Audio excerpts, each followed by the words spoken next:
Silakan. Monggo. Assalamualaikum warahmatullahi wabarakatuh. Waalaikumsalam warahmatullahi Saya mau bertanya pertanyaan kurban Ustaz. Pertanyaan saya yang pertama itu, misalkan saya belum diakikah, terus saya berkurban, itu hukumnya gimana? Kemudian yang kedua, misalkan saya udah janji sama seseorang untuk membayar hutang, tapi uang itu mau saya pakai buat kurban dulu. Itu gimana ya Ustaz? Ya. Assalamualaikum warahmatullahi wabarakatuh. Assalamualaikum warahmatullahi wabarakatuh. Terkait dengan akikah dan kurban. Akikah itu yang pertama adalah tugas orang tua kita. Jadi kewajiban orang tua atau tugas orang tua adalah ketika si bayi lahir, ya, dikasih nama, diakikahkan. Itu kalau dalam kitabnya Abdullah Nasih Ulwan, dalam kitabnya Tarbiyatul Aulad, itu tugasnya orang tua. Orang tua yang nyediain biaya buat akikah anaknya. Nah, yang jadi permasalahan orang tua kita qadarullah nggak mampu, ya, karena mungkin keterbatasan finansial, ekonomi dan sebagainya, sampai akhirnya sampai usia sekarang kita juga belum diakikahkan. Tetap saja hukum awalnya itu tugasnya orang tua. Kalau kita mampu berakikah sendiri itu boleh. Nah, persoalannya kemudian ketika momentumnya itu momentum Idul Adha, mana yang didahulukan?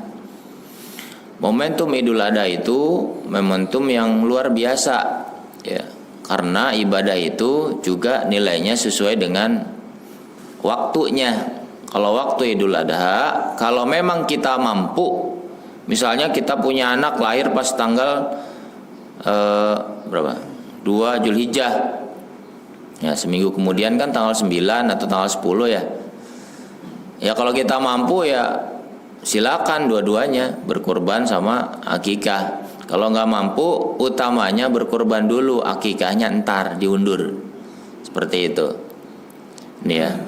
Meskipun ada pendapat ulama yang saya kurang setuju. Jadi akikah sama kurban jadi satu hukumnya. Enak banget ya.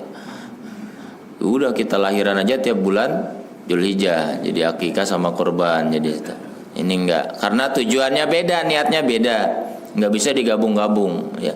Yang satu niatnya kurban, yang satu niatnya akikah, itu satu. Jadi kalau momentumnya memang hari raya Idul Kurban, utamanya kurban dulu ya. Kalau kita biayanya seperti itu tidak cukup, kalau cukup ya kurban sama akikah, biayanya ada, cakep, itu dapat dua keutamaannya. Karena keutamaan Zulhijjah dapat, keutamaan amal-amal itu juga dapat. Terus yang kedua, tadi kalau saya punya hutang terus saya mau berkurban, utamanya apa dulu? Bayar hutang dulu.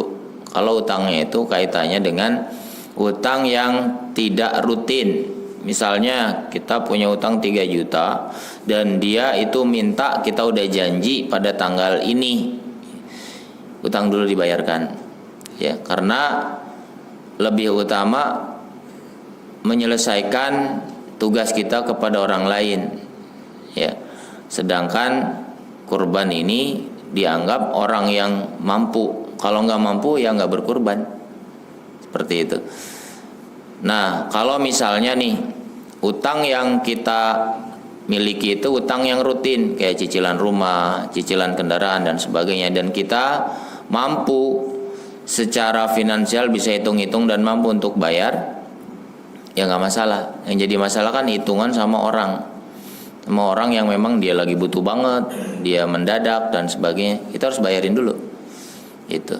Jadi hitungan hutang itu hitungan mampu bayar atau tidak. Ketika dia mampu untuk membayarnya, ya monggo. Seperti itu ya. Wallahu a'lam bishawab. Ada lagi?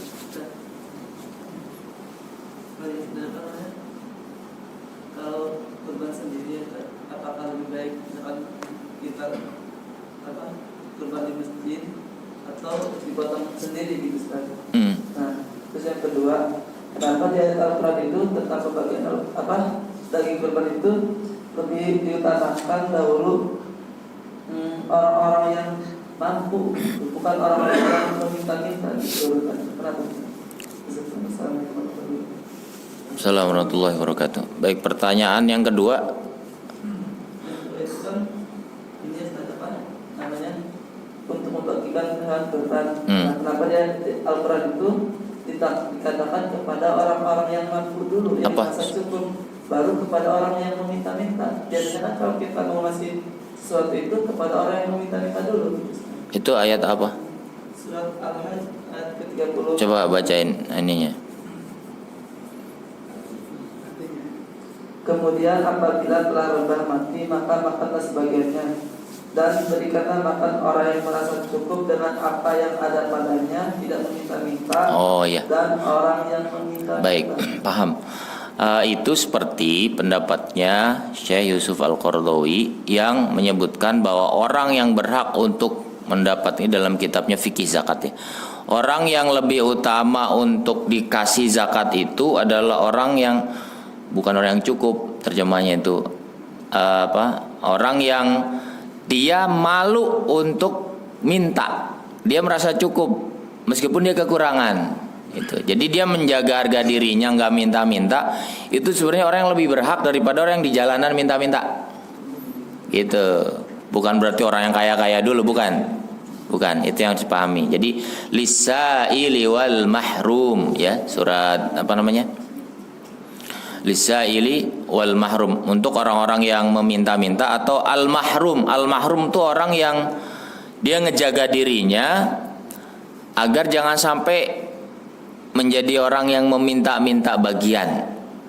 Itu yang lebih utama, karena dia malu untuk minta bagian dan dia butuh sebenarnya.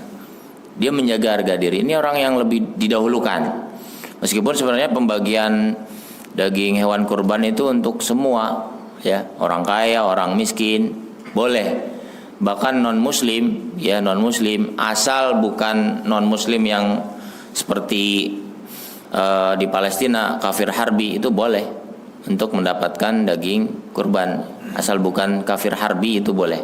Kalau tetangga kita ada yang non muslim, kasih aja. Utamanya yang belum mampu dulu. Kalau mereka ada di lingkungan kita, kasih. Dan itu boleh. Hukum hewan kurban, daging hewan kurban untuk non muslim itu boleh.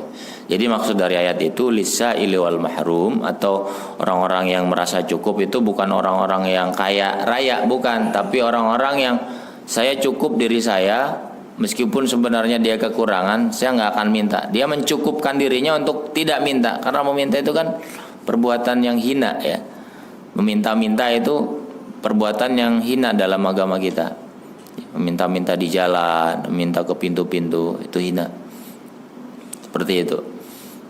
Maka itu yang harus dipahami. Terus yang pertama tadi, mana utama korban di rumah sendiri, potong sendiri, atau kita ada panitianya? Utamanya ada panitianya.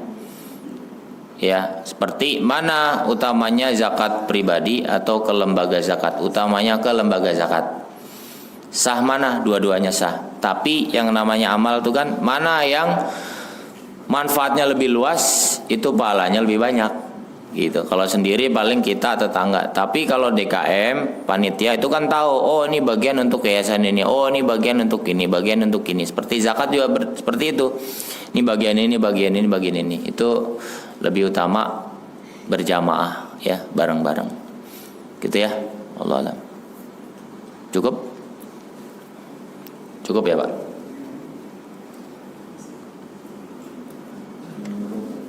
Assalamualaikum.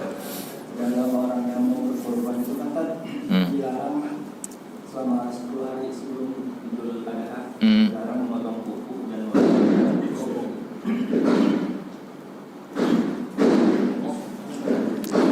Orang kawinan Belanda datang, Belanda. Ya, terus lanjut aja. Dilarangnya ini apakah untuk itu apa yang karena bisa saya tapi atas nama anak saya. Nah, yang dilarang untuk memotong kuku dan memotong itu anak saya atau orang tua juga. Baik, larangan memotong kuku dan rambut itu dalam hadisnya kan Barang siapa yang hendak berkurban, hendaklah dia menahan dirinya ya untuk memotong asy'ariha wa adfariha gitu kan, memotong rambutnya atau kukunya. Itu berlaku untuk keluarganya. Nah, larangan ini kalau dibuka di kitab fikih Bidayatul Mujtahid karya Ibnu Rushd, Al-Imam Ibnu Rushd bilangnya makruh atau larangan yang dibenci ini maksudnya adalah makruh litanzih, makruh yang tidak sampai kepada haram gitu. Kenapa? Karena orang yang berniat berkorban itu ya dikiaskan atau diserupakan seperti orang yang haji. Dia tidak akan memotong rambut, tidak akan memotong kukunya sebelum tahallul, sebelum selesai semua proses hajinya itu, rukun yang wajibnya. Nah, makanya kita yang tidak berhaji di Indonesia juga seperti mereka mengikuti manasiknya, dalam arti mengikuti seperti haji yang harus selesai dulu rukunnya baru memotong rambut dan kuku, seperti itu. Jadi larangan di sini makruh litanzih, dibenci tapi hanya sampai batas makruh biasa, tidak sampai ke batas yang haram. Utamanya siapa? Utamanya ya semua anggota keluarganya. Bagaimana solusinya? Solusinya ya sebelum 10 hari Zulhijjah itu potong dulu. Nih, saya hari Rabu, Selasa potong rambut, udah aman. Potong kuku gitu. Kan 10 hari belum terlalu panjang. Jadi perlu diingat, ini larangan ini nggak sampai haram, nggak sampai masuk neraka ya. Jadi jangan galak-galak urusan yang begini. Ya, dia sudah niat korban udah bagus, dimarah-marah gara-gara ente potong rambut nih nggak sah, haram. Aduh, udah ya, nggak sampai haram. Baik, wallahu alam. Silakan. Tadi sampaikan bahwa ada tiga kriteria hewan kurban. Yang pertama, yang utama adalah unta, yang kedua sapi, yang ketiga kambing. Dan yang ketiganya ini kan yang pertama itu tadi unta. Tapi yang dicontohkan oleh Rasulullah adalah kambing. Gitu, nah, mana yang utama bagi kita? Terima kasih. Assalamualaikum warahmatullahi wabarakatuh. Waalaikumsalam warahmatullahi wabarakatuh. Yang lebih utama bagi kita adalah yang mampu kita laksanakan. Ya, yang mampu kita laksanakan, karena Rasulullah Shallallahu Alaihi Wasallam itu beliau mengajarkan kepada umatnya hal-hal yang mungkin bisa untuk dilakukan. Maka kalau kita ambil kisah tentang bagaimana Rasulullah melaksanakan sholat tarawih hanya 2 malam saja di bulan Ramadan, kemudian para sahabat protes, ya Rasul, kami lagi nunggu-nunggu nih di masjid malam ketiga, kenapa engkau nggak datang? Terus kata Nabi, aku takut kalau perbuatan ini, sholat tarawih ini jadi wajib untuk kalian jadi berat, dan aku tak ingin memberatkan ini buat kalian. Itu sayangnya Nabi buat kita. Maka ketika Nabi ngasih contoh menyembelih kambing, karena mayoritas umatnya memang untuk pembiayaan kambing itu nggak begitu berat. Artinya secara umum mudah dan bisa. Dan agama ini kan tujuannya agar bisa dilaksanakan, bukan menjadi sebuah ketakutan. Wah, nggak takut, saya nggak mampu. Itu agama Islam tuh nggak seperti itu. Maka Nabi mencontohkan kambing itu agar mudah diikuti oleh umatnya untuk melaksanakan kurban, seperti itu. Nah, adapun kebolehan untuk unta, sapi itu adalah kebolehan yang memang Rasulullah membolehkan. Ya, unta memang di Arab banyak, sapi juga ada peternakannya. Tapi yang mana yang termudah untuk umatnya? Ya kambing. Itu hikmahnya. Ya, hikmah kenapa Rasulullah SAW memotong kambing, bukan unta atau sapi, seperti itu. Wallahu a'lam. Cukup? Udah semua kayaknya.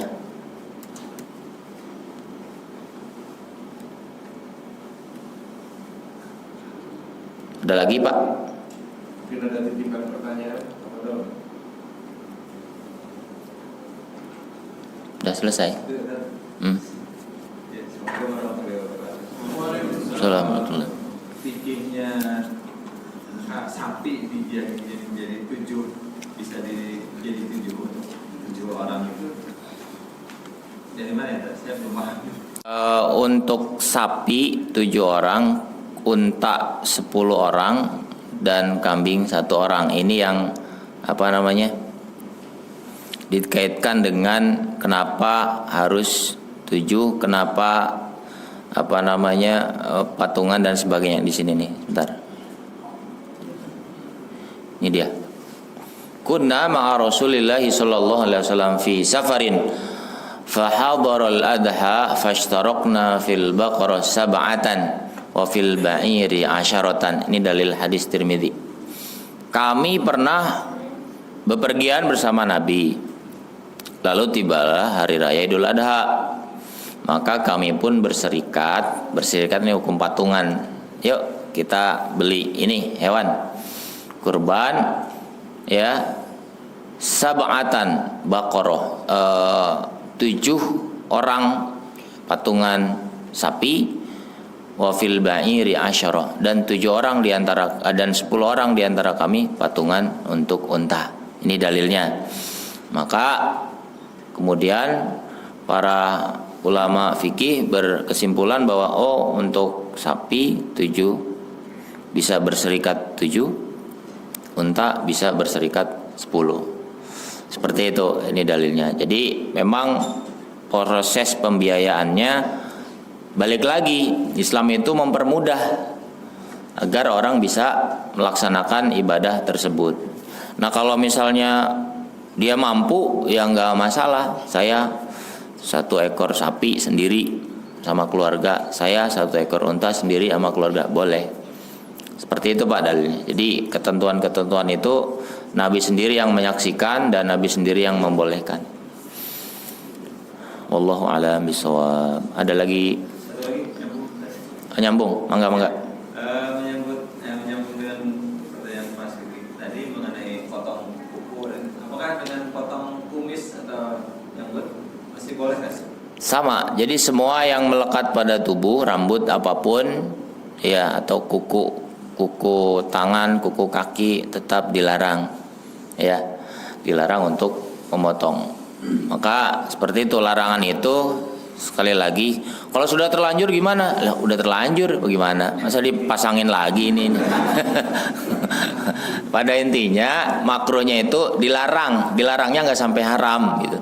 Artinya biar kita kayak para jamaah haji yang lagi nahan rambutnya, nahan potong kukunya sebelum selesai ibadahnya, sampai tahallul, digundul dan sebagainya. Seperti itu.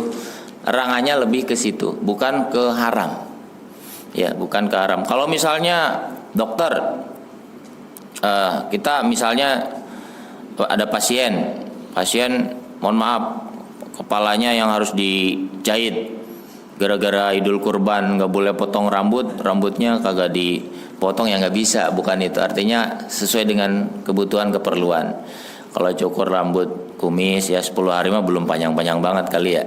Ya biarin aja dulu, biar kita dapat sunnahnya ajaran Nabi Muhammad SAW. Seperti itu.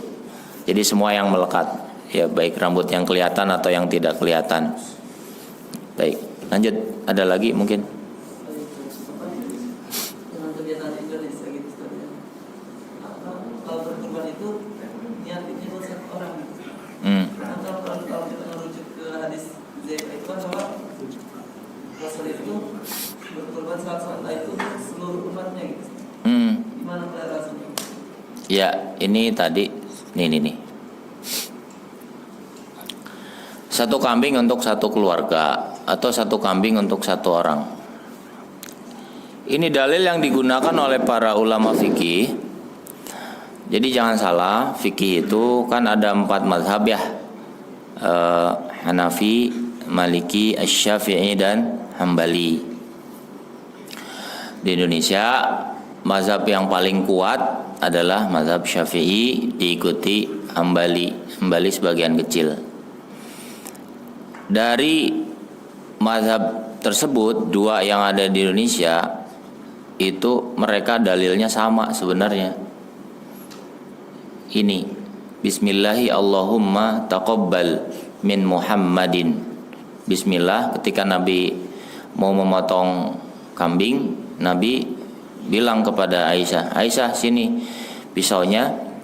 Setelah diasah, kambingnya dibaringkan, Nabi potong sendiri itu hewan kurbannya. Sunnahnya memang kita bisa motong sendiri kalau berani ya. Kalau nggak berani jangan dipaksain. Sunnahnya kan potong sendiri Pak Ustadz. Baru pegang pisau aja udah ketakutan, akhirnya nggak jadi motong. Ya nggak seperti itu. Bismillah ya Allah, Allahumma taqabbal min Muhammad. Terimalah kurban dari Muhammad. Ini dalil yang digunakan oleh kalangan Syafi'iyah, boleh satu kambing dari Nabi Muhammad ya, wa ali Muhammad. Ini kambingnya sama nih. Ini kambing ini untuk keluarga Muhammad, Nabi Muhammad. Wa min ummati Muhammad, dan dari semua umat Nabi Muhammad.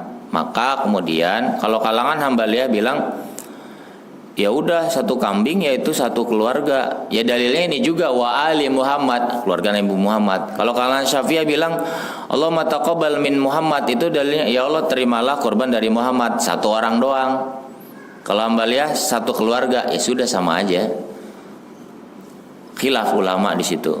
Maka ketika perbedaan ulama di sini tidak perlu diperuncing, karena ada kaidah fikih menyebutkan al-ijtihadu la yunqadu bil ijtihad. Sebuah ijtihad itu tidak bisa dibatalkan dengan ijtihad yang lain. Kalau Imam Syafi'i atau kalangan Syafi'iyah bilang ya udah satu orang dikasih nama kurban atas nama satu orang satu kambing, ya boleh. Terus kalangan Hambaliyah bilang enggak boleh.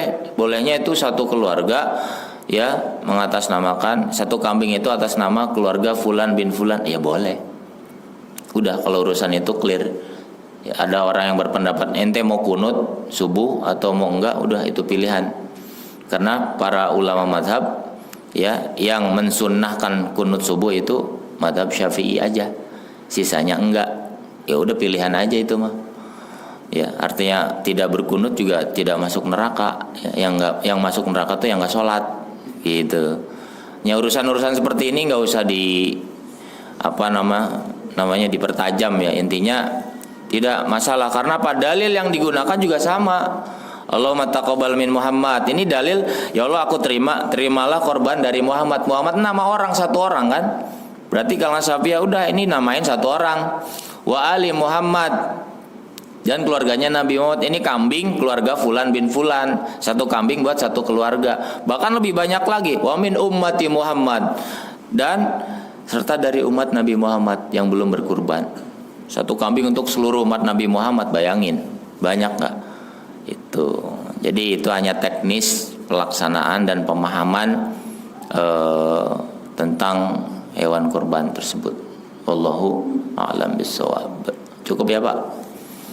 Satu lagi. Oke, lanjut.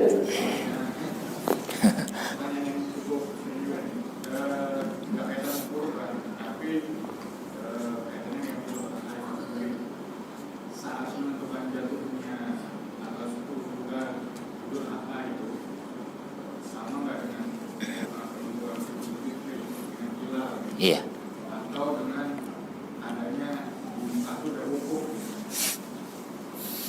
Baik, terima kasih. Ini pertanyaan kaitannya tentang penentuan Idul Adha. Hadis Nabi kalau terkait dengan Idul Adha dan Idul Fitri itu adalah hadis yang terkenal ya. Al-fitru yauma yuftirun nas wal adha yauma yudhin nas. Al-fitru, hari raya Idul Fitri itu, ini hadisnya sahih ya, Bukhari dan Muslim. Hari raya Idul Fitri itu hari raya di mana orang berbuka, udah nggak puasa. Sedangkan hari raya Idul Adha itu adalah hari ketika orang menyembelih hewan kurban. Itu dalil umumnya. Nah, kemudian tentang penentuan awal awal Syawal atau 10 Zulhijjah tentu kaitannya dengan Lajnah Falak ya, dewan kalau di Indonesia Kementerian Agama ya, sidang isbat seperti itu. Ini juga para ulama berbeda pendapat. Makanya kalau fikih kita kudu banyak sabar ya, karena pendapatnya mayoritas kan empat mazhab fikih itu pasti beda-beda. Ada kadang saling dukung, ada kadang saling bertolak belakang. Itu kalau fikih. Kalau fikih kan tata caranya. Nah, makanya kalau di Indonesia kan Lajnah Falak atau Kementerian Agama itu dengan sidang isbatnya sudah mengirim utusan-utusan untuk melihat hilal itu ada atau tidak. Nah, berangkat dari pemahaman apakah satu orang yang melihat hilal awal Idul Fitri atau awal Idul Adha itu sudah mencukupi untuk semua orang yang ada di dunia ini, atau setiap negara memiliki beda-beda tempat atau derajat hilal tersebut. Ini kan berulang-ulang tiap tahun. Maka kalau kita berada di Saudi Arabia dan saat itu misalnya kita melaksanakan haji, sehingga kita ikutnya adalah pemerintah Saudi Arabia, seperti itu, karena kita berada di Saudi Arabia.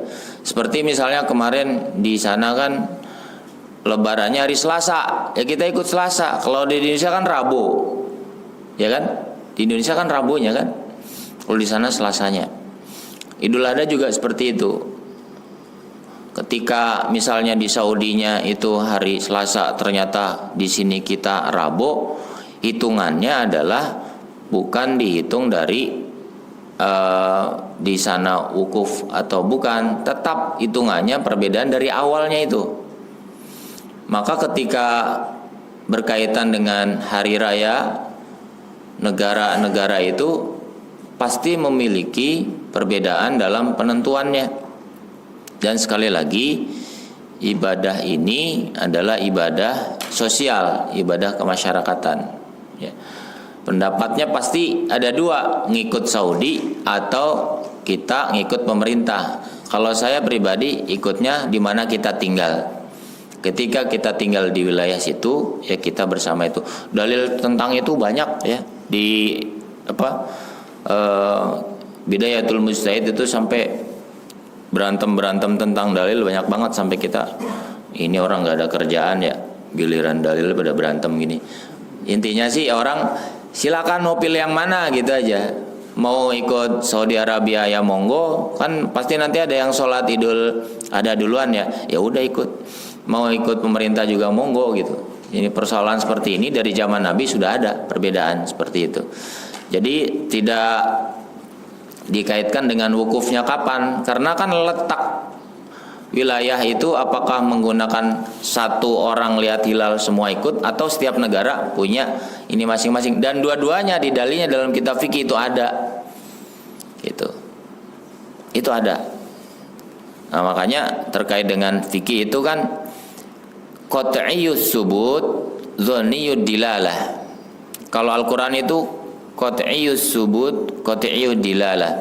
Kalau Al-Qur'an sumbernya pasti, petunjuknya pasti.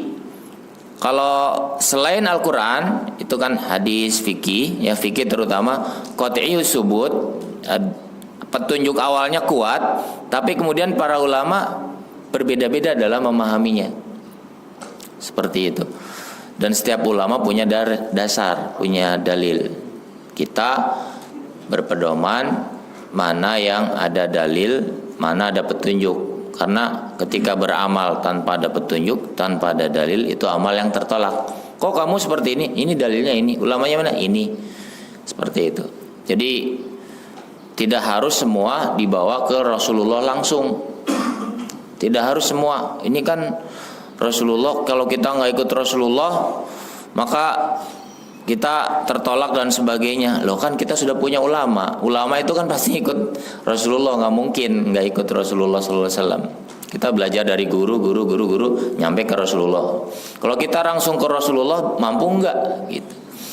Karena dalam konteks fikih itu ada tekstual, ada kontekstual, ya. Tekstualnya mana, kontekstualnya mana.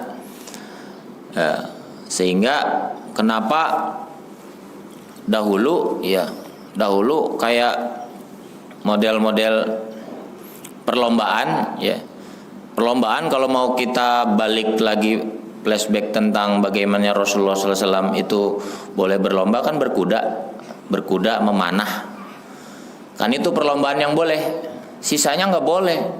Kalau mau ikut Nabi, kan ternyata kan kesininya banyak perlombaan, banyak sayembara, misalnya lomba lari, terus lomba menghias rumah, lomba apa, kalau dia dapat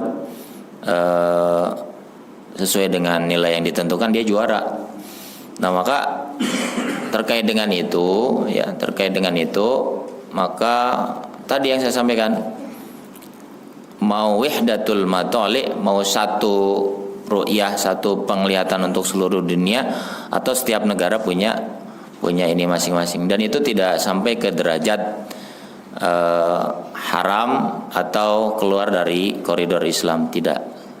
Ini harus dipahami. Wallahu a'lam bishawab.